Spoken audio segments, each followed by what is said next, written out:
Homestead strike. हमारे manufacturing interest के topic पर बात करते हुए मैं यह बताना चाहूँगा कि 1 जुलाई 1892 को स्कॉटलैंड के हाईलैंड्स में मेरी गैर मौजूदगी के दौरान हमारे पूरे इतिहास में हमारे कामगारों के साथ एक बहुत ही गंभीर झगड़ा हुआ था। 26 सालों से मैं अपने और अपने आदमियों के बीच के रिश्तों को एक्टिवली इंचार्ज रहा था, और ये सोचना मेरे जीवन का गर्व था कि ये कितने खुशी देने वाले और संतोषजनक थे और हैं। मुझे उम्मीद है कि मैं पूरी तरह से उस बात का हकदार था जो मेरे चीफ पार्टनर मिस्टर फिप्स ने 30 जनवरी 1904 को न्यूयॉर्क हेरल्ड को लिखे अपने लेटर में उस व्यक्ति के जवाब में कही थी, जिसने कहा था कि मैं होमस्टेड स्ट्राइक के दौरान अपने पार्टनर्स को सपोर्ट करने के लिए वापस जाने के बजाय विदेश में ही रहा था। इसका मतलब था कि मैं हमेशा मजदूरों की मांगों को मानने के लिए तैयार रहता था, चाहे वे कितनी भी गलत क्यों ना हों। इसलिए मेरे 1 या 2 पार्टनर नहीं चाहते थे कि मैं वापस आऊं। इस बात का ध्यान न रखते हुए कि आप और आपके एम्प्लॉय दोस्त हैं, और सिर्फ इकोनॉमिक नतीजों को देखते हुए। मेरा मानना है कि जो लोग अपने एम्प्लॉयर का सम्मान करते हैं और खुश और संतुष्ट हैं, उन्हें ज़्यादा सैलरी देना एक अच्छा इन्वेस्टमेंट है, जिससे सच में बड़ा डिविडेंड मिलता है। बेसेमर ओपन हार्ट और बेसिक इन्वेंशन से स्टील बनाने में क्रांति आ गई। अब तक इस्तेमाल होने वाली मशीनरी पुरानी हो गई थी, और हमारी फर्म ने यह समझते हुए होमस्टेड में काम को फिर से बनाने और बड़ा करने में कई मिलियन डॉलर खर्च किए। नई मशीनरी पुरानी से लगभग 60% ज़्यादा स्टील बनाती थी। 218 टन वाले लोग, यानी वे लोग जिन्हें बनाए गए स्टील के टन के हिसाब से पेमेंट किया जाता था, 3 साल के कॉन्ट्रैक्ट के तहत काम कर रहे थे, जिसमें आखिरी साल का कुछ हिस्सा नई मशीनरी के साथ था। कॉन्ट्रैक्ट खत्म होने से पहले कमाई लगभग 60% बढ़ गई थी। फर्म ने यह 60% उनके साथ बाद में बनने वाले नए स्केल में बांटने का ऑफर दिया, यानी आदमियों की कमाई पुराने स्केल से 30% ज़्यादा होती और बाकी 30% फर्म को उसके खर्च की भरपाई के लिए मिलता। आदमियों का काम अब तक जितना मुश्किल था, उससे ज़्यादा नहीं होता, क्योंकि बेहतर मशीनरी काम करती। यह न सिर्फ सही और लिबरल था, बल्कि यह दरिया दिली भी थी, और आम हालात में आदमी इसे शुक्रिया के साथ मान लेते। लेकिन फर्म तब यूनाइटेड स्टेट्स गवर्नमेंट के लिए आर्मर बनाने में लगी हुई थी, जिसे बनाने से हमने 2 बार मना कर दिया था और जिसकी तुरंत ज़रूरत थी। साथ ही शिकागो एग्जीबिशन के लिए सामान देने का कॉन्ट्रैक्ट भी था। आदमियों के कुछ लीडर इन हालात को जानते हुए पूरे 60% की मांग करने पर अड़े रहे, यह सोचकर कि फर्म इसे देने के लिए मजबूर हो जाएगी। फर्म इस तरह की कोशिश के लिए राज्य नहीं हो सकती थी, और न ही उसे राज्य होना चाहिए था कि उसका गला घोंटकर कहा जाए, खड़े हो जाओ और काम पूरा करो। उसने बिल्कुल सही मना कर दिया। अगर मैं घर पर होता तो मुझे ज़बरदस्ती वसूली करने की इस गलत कोशिश के आगे झुकने के लिए कोई मजबूर नहीं करता। इस पॉइंट तक सब ठीक था।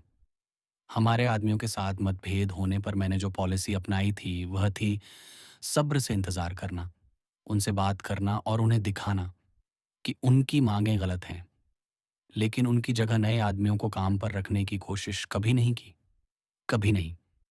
हालांकि होमस्टेड के सुपरिटेंडेंट को उन 3,000 आदमियों ने भरोसा दिलाया था, जिनका इस झगड़े से कोई लेना देना नहीं था कि वे काम चला सकते हैं, और वे उन 218 आदमियों से छुटकारा पाने के लिए बेचैन थे, जिन्होंने एक यूनियन बना ली थी और जिसमें उन्होंने अब तक दूसरे डिपार्टमेंट के लोगों को लेने से मना कर दिया था। सिर्फ स्टील के हीटर और रोलर ही शामिल हो सकते थे।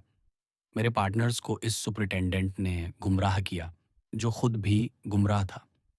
उसे ऐसे मामलों का ज़्यादा अनुभव नहीं था, क्योंकि हाल ही में उसे एक सबऑर्डिनेट पोस्ट से प्रमोट किया गया था।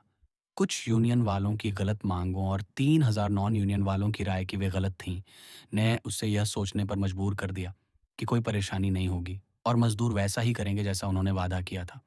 3,000 में से कई आदमी ऐसे थे जो 218 की जगह ले सकते थे और लेना चाहते थे। कम से कम मुझे तो ऐसा ही बताया गया था। पीछे मुड़कर देखना और ये कहना आसान है कि काम शुरू करने का ज़रूरी कदम कभी नहीं उठाया जाना चाहिए था। फर्म को बस इतना करना था कि आदमियों से कहा, यहाँ एक लेबर का झगड़ा है और तुम्हें इसे आपस में सुलझा लेना चाहिए। फर्म ने तुम्हें बहुत अच्छा ऑफर दिया है, झगड़ा सुलझने के बाद ही काम चलेगा, तब तक नहीं। तब तक तुम्हारी जगह तुम्हारे लिए खुली रहेंगी। या ये अच्छा होता अगर सुपरिटेंडेंट ने 3,000 आदमियों से कहा होता, ठीक है, अगर तुम लोग बिना प्रोटेक्शन के काम चलाने आओगे, इस तरह उन पर खुद को बचाने की ज़िम्मेदारी डाल दी होती। 3,000 आदमियों के मुकाबले 218। इसके बजाय यह सही समझा गया, जैसा कि मैं समझता हूँ सरकारी अधिकारियों ने एक और सावधानी के तौर पर, कि शेरिफ को गार्ड के साथ हज़ारों लोगों को सैकड़ों लोगों से बचाने के लिए रखा जाए। बाद वाले के नेता हिंसक और गुस्सैल आदमी थे। उनके पास बंदूकें और पिस्तौलें थीं।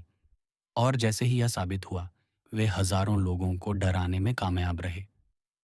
मैं वह कोट करता हूँ जो मैंने एक बार लिखकर हमारे नियम के तौर पर बनाया था। मेरा आइडिया है कि कंपनी को यह पक्का इरादा होना चाहिए कि वह किसी भी काम पर काम कर रहे आदमियों को काम बंद करने दे, कि वह उनके साथ आज़ादी से पेश आए और तब तक सब्र से इंतज़ार करे जब तक वे काम पर लौटने का फैसला न कर लें। नए आदमियों को आज़माने के बारे में कभी न सोचे, कभी नहीं। सबसे अच्छे आदमी और सबसे अच्छे काम करने वाले काम की तलाश में सड़कों पर नहीं घूम रहे हैं। सिर्फ निचले तबके के लोग ही आम तौर पर बेकार रहते हैं। जिस तरह के आदमी हम चाहते थे, उन्हें शायद ही कभी अपनी नौकरी खोने दी जाती है, यहाँ तक कि मुश्किल समय में भी नहीं। एक मॉडर्न स्टील प्लांट की मुश्किल मशीनरी को कामयाबी से चलाने के लिए नए आदमी लाना नामुमकिन है। नए लोगों को रखने की कोशिश ने उन हज़ारों बूढ़े लोगों को जो काम करना चाहते थे, हमारी पॉलिसी का ठंडा सपोर्टर बना दिया। क्योंकि मज़दूरों पर हमेशा भरोसा किया जा सकता है कि वे नए लोगों को काम पर रखने से नाराज़ होंगे। उन्हें कौन दोषी ठहरा सकता है? लेकिन अगर मैं घर पर होता, तो मुझे सुपरिटेंडेंट की मर्ज़ी के मुताबिक काम शुरू करने के लिए मना लिया जाता, ताकि ये देखा जा सके कि हमारे बूढ़े लोग वादे के मुताबिक काम पर जाएँगे या नहीं। लेकिन यह ध्यान देने वाली बात है कि काम शुरू में मेरे पार्टनर्स ने नए लोगों के लिए नहीं खोला था।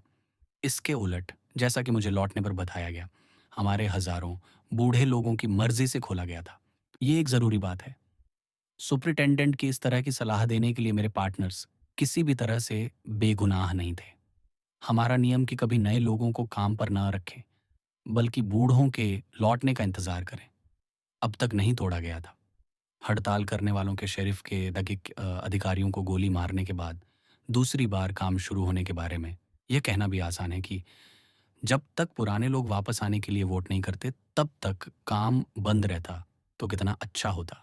लेकिन इस बीच पेंसिल्वेनिया के गवर्नर ने 8,000 सैनिकों के साथ स्थिति संभाल ली थी।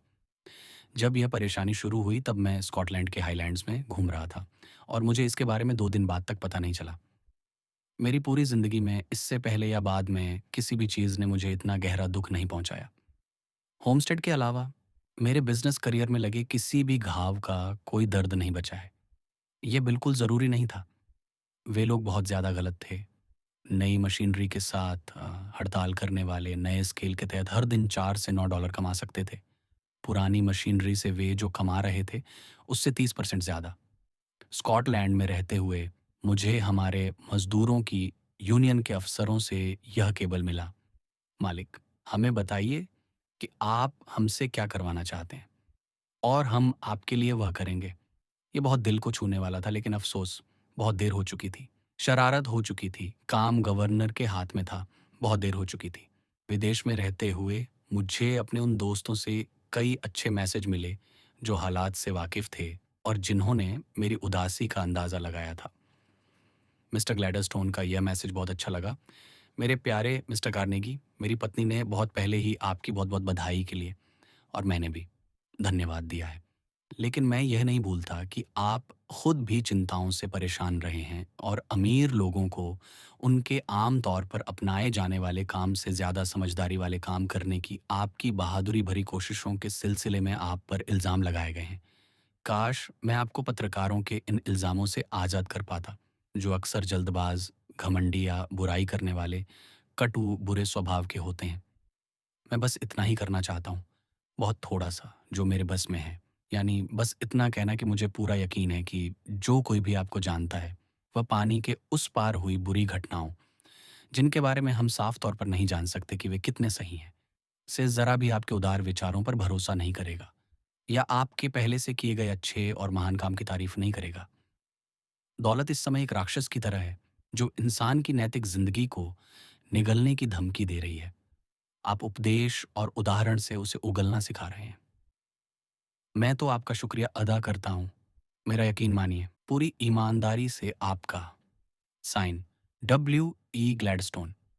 अगर सबूत की ज़रूरत हो, तो मैं इसे मिस्टर ग्लैडस्टोन के बड़े हमदर्द स्वभाव का सबूत देने के लिए लिख रहा हूँ, जो हर उस चीज़ के लिए ज़िंदा और सेंसिटिव थे, जो हमदर्दी जगाने के लिए होती है। एक दिन नेपोलिटन, ग्रीक और बुल्गारियाई, या अगले दिन कोई दुखी दोस्त। आम लोगों को ज़ाहिर है, ये नहीं पता था कि मैं स्कॉटलैंड में था और होमस्टेड में शुरुआती परेशानी के बारे में कुछ नहीं पता था।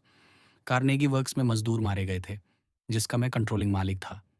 ये सालों तक मेरे नाम को बदनाम करने के लिए काफ़ी था, लेकिन आखिरकार कुछ तसल्ली हुई। सीनेटर हन्ना नेशनल सिविक फेडरेशन की प्रेसिडेंट थीं, जो कैपिटलिस्ट और मज़दूरों की एक बॉडी थी, जिसका मालिकों और नौकरी करने वालों दोनों पर अच्छा असर था। और माननीय ऑस्कर स्ट्रॉस, जो उस समय वाइस प्रेसिडेंट थे, ने मुझे अपने घर पर डिनर करने और फेडरेशन के अधिकारियों से मिलने के लिए बुलाया, तय तारीख से पहले। इसके प्रेसिडेंट, मेरे ज़िंदगी भर के दोस्त और क्लीवलैंड में पहले के एजेंट मार्क हन्ना की अचानक मौत हो गई। मैं डिनर में शामिल हुआ।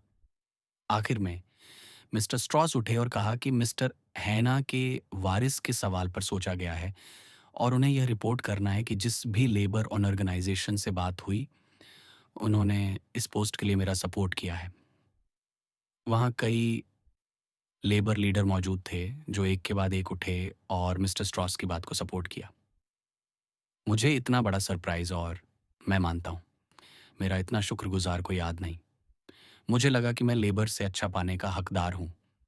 मैं जानता था कि मैं मज़दूरों के साथ बहुत हमदर्दी रखता हूँ, और ये भी कि हमारे अपने मज़दूर मेरा सम्मान करते हैं। लेकिन पूरे देश में यह स्वाभाविक रूप से उल्टा था। होमस्टेड दंगे का कर्ज़। कार्नेगी वर्क्स का मतलब जनता के लिए मिस्टर कार्नेगी का लेबर की सही कमाई पर युद्ध था। मैं स्ट्रॉस डिनर में अधिकारियों को यह समझाने के लिए उठा कि मैं शायद यह बड़ा सम्मान स्वीकार नहीं कर सकता, क्योंकि मुझे गर्मी की तपिश से बचना था और फेडरेशन के हेड को हर मौसम में किसी भी तरह की महामारी से निपटने के लिए तैयार रहना होगा, अगर ऐसा होता है।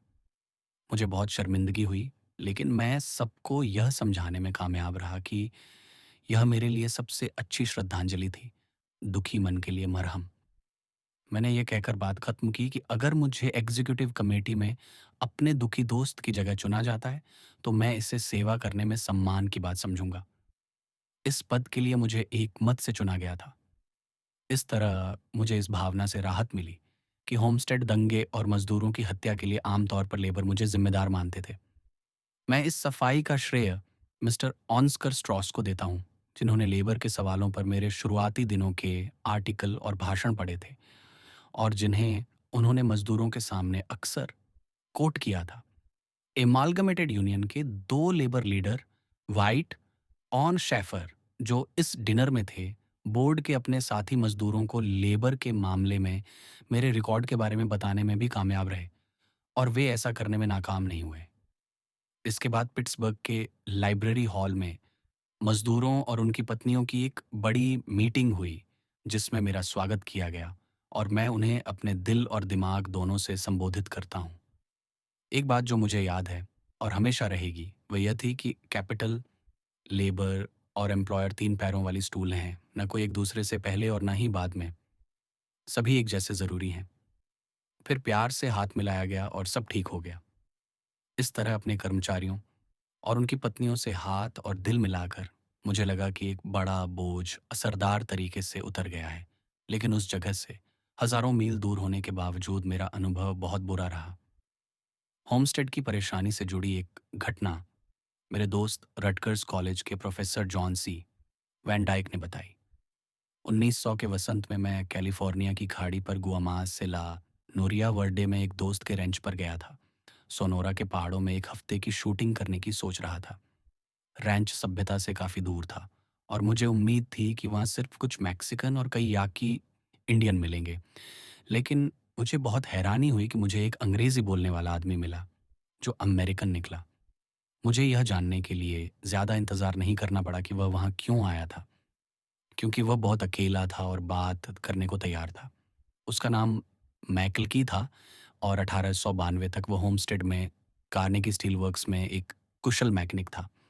वो एक टॉप हैंड था, उसे अच्छी सैलरी मिलती थी, वह शादीशुदा था और उस समय उसके पास एक घर और काफ़ी प्रॉपर्टी थी। इसके अलावा उसके शहर के लोगों ने उसे इज़्ज़त दी थी और उसे होमस्टेड का बर्गोमास्टर बनाया गया था। जब 1892 की हड़ताल हुई, तो मैकलकी ने ज़ाहिर तौर पर हड़ताल करने वालों कि ऐसा करना पूरी तरह से सही था। जैसा कि उसने मुझे समझाया, जासूस एक हथियारबंद सेना थे, जो उसके इलाके में घुस रहे थे और उसे उन्हें गिरफ्तार करने और हथियार हटाने का हक था। खून खराबा हुआ और लड़ाई सच में शुरू हो गई थी।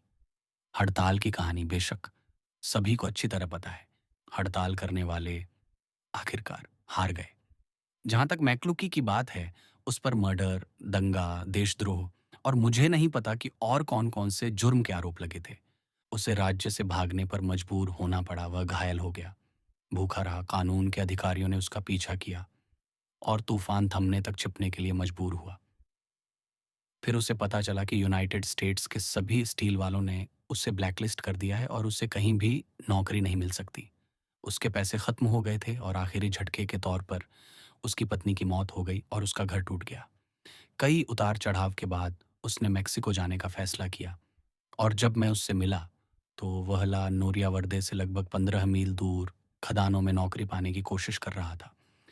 लेकिन वह मेक्सिको के लोगों के लिए बहुत अच्छा मैकेनिक था, जिन्हें माइनिंग में सबसे सस्ते किस्म के अनस्किल्ड चपरासी मज़दूरों की ज़रूरत थी। उसे करने के लिए कुछ नहीं मिल रहा था और उसके पास पैसे भी नहीं थे। उसके पास सचमुच आखिरी पैसा बचा था।